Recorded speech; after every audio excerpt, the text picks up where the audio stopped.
TPN Fundamentals, Part 3, Specialty TPNs. Let's continue to go over some case examples of starting TPNs in special disease states. As before, Andre and Pierre, our TPN experts, will be guiding us along the way. When starting a patient on TPN, here are the steps that you need to take. Step 1 is to start collecting data. Is the TPN appropriate, or can the patient be fed enterally? Is it central or peripheral TPN? What is the TPN rate? Start the TPN at the rate ordered by the physician if specified. What was the patient receiving before, and what is the patient receiving currently? That is, check previous and current IVs and medications. Check the labs, yesterday's and today's. And identify the patient's key disease states and medical problems, such as renal failure, diabetes, obesity, and liver disease.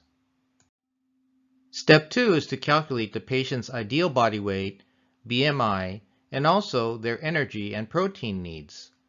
We then start building the TPN using the standard TPN formula. Step 4 is to modify as necessary. Does the current TPN meet energy and protein needs? Is the current TPN appropriate for electrolytes and trace elements? And is the current TPN appropriate for concurrent disease states? Let's go over some TPN case examples for some key disease states. First up, let's talk about a patient who has renal failure. One important point is that protein should not be restricted in patients with acute renal failure. Patients receiving frequent hemodialysis, or CRRT, should receive increased protein up to a maximum of 2.5 gram per kilogram per day. This is because significant amino acid losses have been associated with hemodialysis or CRRT. Hemodialysis causes an approximate protein loss of 9 to 13 grams per dialysis, and CRRT causes an approximate protein loss of about 10 to 15 grams per day. For renal failure patients on dialysis, full protein supplementation of 1.5 to 2 gram per kilogram per day should be instituted up to a maximum of 2.5 gram per kilo per day to achieve positive nitrogen balance. With moderate to severe renal insufficiency not yet requiring dialysis, consider an initial protein intake of 1.2 to 1.5 gram per kilogram per day, and then follow the BUN. If the patient is oliguric, start at 0.6 gram per kilogram per day and follow the BUN. Let's go over a TPN case involving renal failure. A 58-year-old female with end-stage renal disease is on hemodialysis 3 times per week. The physician requests starting central TPN at 60 cc's per hour, formula to be determined per pharmacy. The patient has previously been on D5-half-NS at 50 cc's per hour. Electrolytes have been replenished on a PRN basis. She is 5 foot 6 inches and 70 kilograms. When we look at her labs, we find that her chloride level is high and the bicarb is low. Also, in acute renal failure, the BUN is 95 and serum creatinine is 4.5. Also, the calcium level is 7.5, which is low, but the albumin is also low at 2.5. The first step is to calculate the energy and protein requirements for the patient. The patient needs 25 calories per kilogram per day. She's 70 kilos, so she requires 1,750 calories per day. For protein, she needs 1.5 gram per kilogram per day, or 105 grams of protein per day. Next, we calculate the calories and protein delivered to the patient on a daily basis. We start off with the standard central TPN formula, which is dextrose 15%, amino acid 5%, and fat 5%. The volume is at 60 cc's per hour, so the patient is getting 1,440 mLs per day, or 1.44 liters per day. We then calculate the amount of calories that the patient is receiving on a daily basis by looking at the dextrose 15%, multiplying that by the volume, 1440 mLs, and we get 216 grams. We multiply that by the energy factor of 3.4, and we get 734 calories per day. We then apply it to the other macronutrient that supplies energy, fat, 5%, which we then multiply by 1440 mLs to get 72 grams, multiplied by the energy factor of 10 to get 720 calories per day. This formula provides a daily amount of 1,454 calories and 72 grams of protein per day. The next step is to calculate the caloric density and percent fat calories provided by the TPN formula. If we look at the total amount of daily calories of 1,454 and we divide it by the volume of 1,440 mLs, we will get a caloric density of 1.01 calorie per ml. The percent fat calories can easily be calculated by taking the number of fat calories provided in the TPN, 720, divided by the total amount of calories provided, 1,454, times 100% to get 50% fat calories. We then calculate the electrolytes delivered to the patient on a daily basis. In the standard central TPN formula, we have potassium phosphate 12 millimoles per liter and hyperlite 30 mLs per liter, which we then break up into the table that you see on the right side. Keep in mind that the patient is receiving 1.44 liters of fluid per day, or of TPN, and the amounts of electrolytes that are required per liter are multiplied by that factor. We then need to make some adjustments in the electrolytes. The first adjustment is to recognize that potassium, magnesium, and phosphate are all renally excreted. So in renal failure, we need to remove all of these three electrolytes from the TPN. In order to do this, we must discontinue the potassium phosphate and break up the hyperlite solution so only sodium and calcium remain.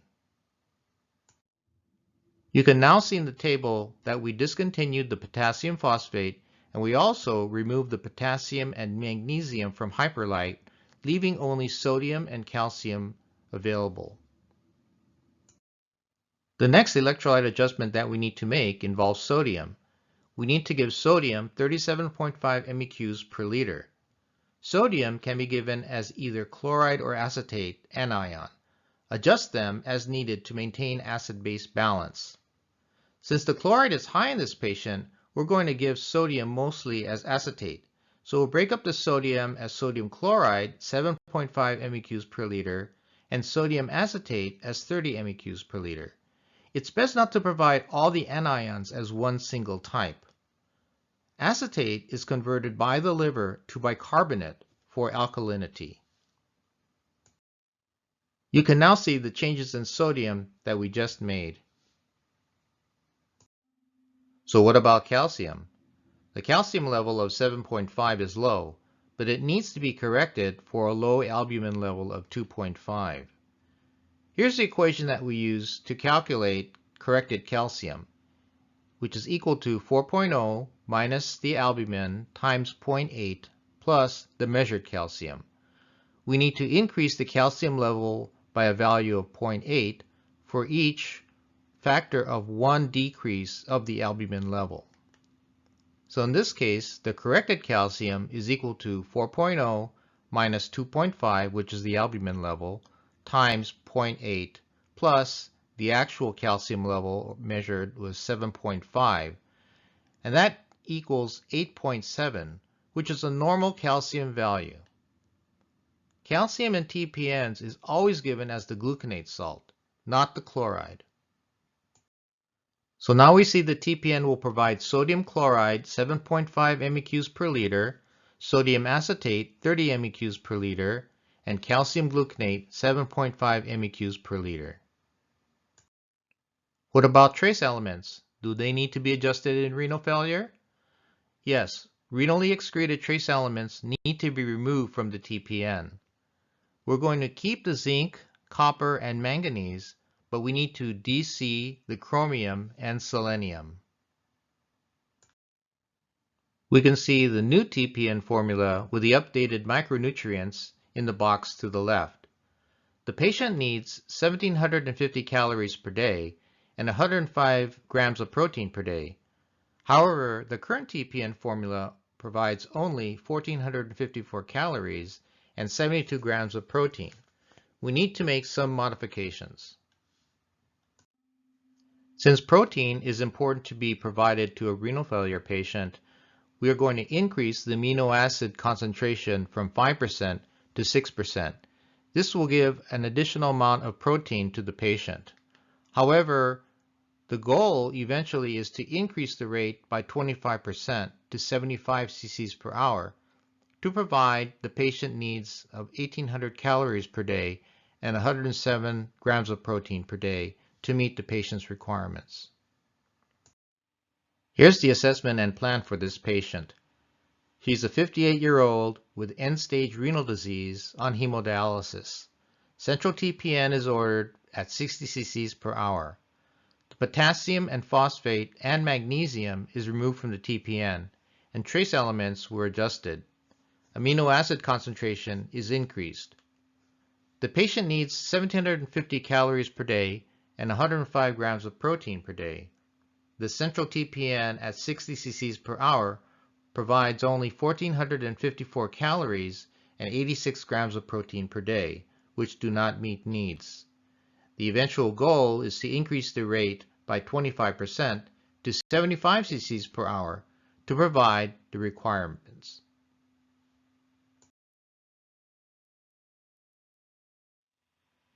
Do I need to provide all of the patient's caloric and protein needs in the TPN starting on day number 1? No. It's better to start off slower and provide close to 80% of the goal if possible. This is called permissive underfeeding. For the first few days of TPN, it's not necessary to replenish all caloric and protein needs. Doing so will increase the risk of hyperglycemia. Therefore, 80% of the requirements should serve as the initial goal, with increases as the patient stabilizes. Permissive underfeeding can be described as the provision of 40 to 70% of energy requirements. The strategy of permissive underfeeding avoids the potential for insulin resistance, greater infectious morbidity, or prolonged duration of mechanical ventilation, and reduces hospital length of stay associated with excessive energy intake. Let's move on and talk about TPN use in a patient with diabetes. For the majority of critically ill patients, ASPEN and many other societies recommend a blood glucose target between 140 to 180 milligram per deciliter. A conservative approach to adding insulin is recommended to avoid hypoglycemia at the expense of some hyperglycemia. The addition of regular insulin, 5 to 15 units per liter, may be required for standard central TPNs. Mild degrees of hyperglycemia can be treated by decreasing the dextrose content in the TPN or by adding regular insulin to the parenteral nutrition mixture. Use of separate intravenous insulin infusions can also be considered. Always review the patient's insulin sliding scale requirements. Add 2/3 of the previous 24-hour subcutaneous insulin requirements to the next day's TPN.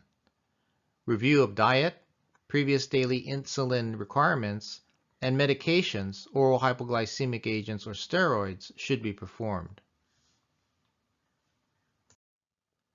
Better glucose control is achieved when regular insulin is included in the TPN solution rather than relying on subcutaneous administration.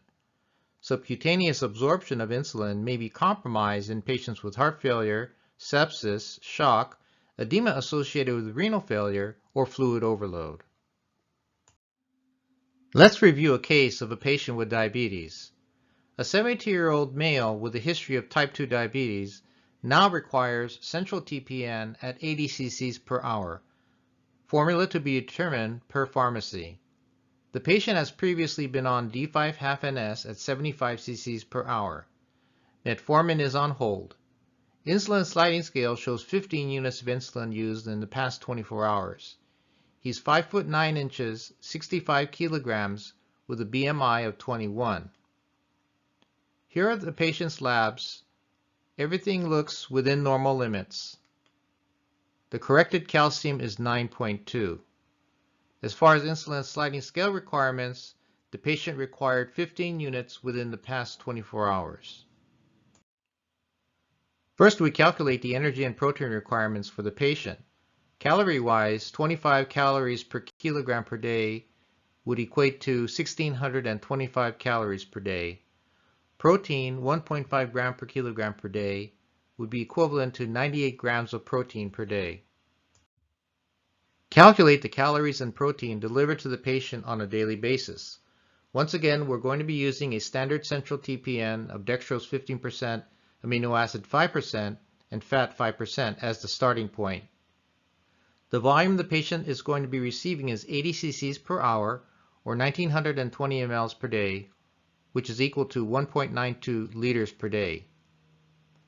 The amount of energy provided by the TPN is, for dextrose, 15 grams divided by 100 ml times the volume is equal to 288 grams, or times 3.4 calories per gram, or 979 calories per day. The energy from fat is equivalent to 5 grams per 100 ml times the volume, or 96 grams, times the energy factor of 10 is equal to 960 calories per day, for a total of 1,939 calories per day. As far as protein, amino acid 5% times the volume would be 96 grams of protein per day. We next calculate the caloric density and percent fat calories by taking the total amount of calories provided by the TPN, or 1,939 calories, divided by the volume, or 1.01 calorie per ml. Percent fat calories would be 960 calories divided by 1,939 calories for the total, times 100% is equal to 50% fat calories. The amount of electrolytes provided to the patient is the amount that's in the standard central TPN: potassium phosphate 12 millimoles per liter and hyperlite 30 mLs per liter. Keep in mind that the patient is receiving 1.92 liters of TPN, so all of the electrolytes are multiplied by a factor of 1.92. Insulin sliding scale shows 15 units of insulin was administered in the past 24 hours. 2/3 of sliding scale amount can be added to the TPN per day. So we take 2/3 times 15 units per day equals 10 units per day. The TPN is 2 liters per day, therefore we're going to add 5 units per liter in the TPN of regular insulin. The final step is to make any adjustments as needed. The patient needs 1,625 calories and 98 grams of protein per day. The TPN provides more than what the patient needs, 1,939 calories and 96 grams of protein. Therefore, as an adjustment, we can reduce the dextrose and fat percentages to reduce the glucose load in a diabetic patient and more closely provide the needs. We could reduce the dextrose in the TPN from 15% to 12% and fat from 5% to 4% to give us 1,552 calories and 96 grams of protein, which better approximate what the patient needs. This is a 72-year-old male with a history of type 2 diabetes. Central TPN is ordered at 80 cc's per hour. The TPN contains a reduced dextrose concentration. The patient needs 1,625 calories and 98 grams of protein per day. The central TPN at 80 cc's per hour provides 1,552 calories and 96 grams of protein per day, which meets needs. Monitor the sliding scale insulin closely and adjust the insulin in the TPN as needed. For the third case, let's talk about a patient who is obese and needs TPN. Severe obesity adversely affects patient care in the ICU and increases the risk of comorbidities, for example, insulin resistance, sepsis, infections, DVT, and organ failure. In a retrospective study of 40 obese, critically ill surgical and trauma patients, the use of high-protein, hypocaloric enteral nutrition was associated with shorter ICU stay, decreased duration of antibiotics, and fewer days of mechanical ventilation compared with the use of a high-protein, eucaloric diet. So based on expert consensus, in the critically ill obese patient, a hypocaloric, high-protein feeding regimen is recommended. It promotes steady weight loss and mobilization of adipose stores that allows for neutral nitrogen balance and adequate wound healing. You can see in the table below that non-obese patients with a BMI less than 30 requires a daily caloric intake of 25 to 30 calories per kilogram per day, and protein 1.2 to 2 gram per kilo per day of actual body weight. In an obese patient, where you have a BMI of 30 to 50, the number of calories is reduced to 11 to 14 calories per kilogram per day of actual body weight. Protein requirements change to 2 to 2.5 grams per kilo per day of ideal body weight. For patients that are morbidly obese with a BMI greater than 50, these numbers change also, with caloric intake of 22 to 25 calories per kilogram per day of ideal body weight and greater than 2.5 grams per kilo per day of ideal body weight. So make sure to note that ideal body weight is used to calculate protein requirements for obese patients, as well as caloric requirements for obese patients greater than 50 BMI. A 45-year-old obese female with type 2 diabetes is to start central TPN at 75 cc's per hour per pharmacy. The patient has previously been on normal saline plus potassium chloride 20 MEQs per liter at 60 cc's per hour. She is 5 foot 8 inches and 104 kilograms. The patient's ideal body weight is 68 kilograms with a BMI of 35, so she is considered obese. In this type of patient, we need to use a hypocaloric, high-protein formula. Here are the patient's labs. The patient's chloride is slightly decreased. BUN and serum creatinine are increasing, BUN from 24 to 36, serum creatinine 1.7 to 2. The phosphate is elevated at 5. The amount of regular insulin sliding scale that's used in the past 24 hours is 5 units. First, we calculate the energy and protein requirements for the patient. Since the patient's BMI is 35, we'll be using a hypocaloric, high-protein formula. The patient needs, calorie-wise, 12 calories per kilogram of actual body weight per day, or 12 times 104 kilos, or 1,248 calories per day. Protein requirements is calculated by taking 2 grams per kilogram of ideal body weight per day, so it's 2 times 68 kilograms, or 136 grams of protein per day. Calculate the calories and protein delivered to the patient on a daily basis. Since we're using a hypocaloric, high-protein formula, we're going to take the standard central TPN and use an initial lower dextrose and fat concentration and increase the amino acid concentration. The volume is at 75 cc's per hour, so the patient will be receiving 1,800 mLs per day. The dextrose energy amount is 734 calories per day and fat 720 calories per day, for a total of 1,454 calories provided by the TPN per day.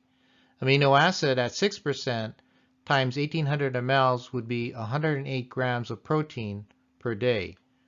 Now the patient needs 1,248 calories per day and 136 grams of protein per day. So what we need to do is to continue to lower the fat concentration in terms of calories and increase the amino acid concentration to increase the protein. We can increase the amino acid concentration to 6.5% in a TPN and decrease the fat concentration to 3%. This provides a daily caloric intake of 1,254 calories per day from the TPN and 117 grams of protein, which closely meets what the patient needs per day. Caloric density and percent fat calories can be calculated very easily by taking the 1,254 calories provided by the TPN per day, dividing it by the total volume of 1,800 mLs, or caloric density of 0.7 calorie per ml.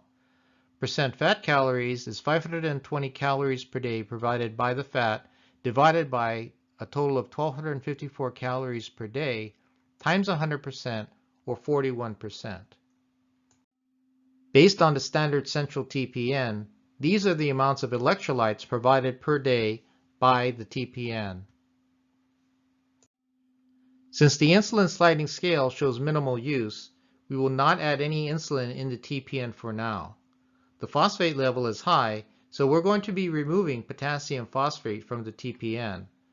The patient shows worsening renal function, so we need to reduce the potassium from 30 MEQs per liter to 20 MEQs per liter. And chloride is slightly low, so we're going to be giving the sodium as chloride and the potassium as acetate. Here's a table of the electrolyte changes that we're going to be making. So the assessment and plan for this patient is she is a 45-year-old obese female with type 2 diabetes and worsening renal function. A hypocaloric, high-protein TPN formula is being used because her BMI is 35. The patient needs 1,248 calories per day and 136 grams of protein per day. Central TPN at 75 cc's per hour provides 1,254 calories and 117 grams of protein per day, which meet caloric needs. Monitor the renal function closely, especially the BUN increase, and increase the amino acids as tolerated.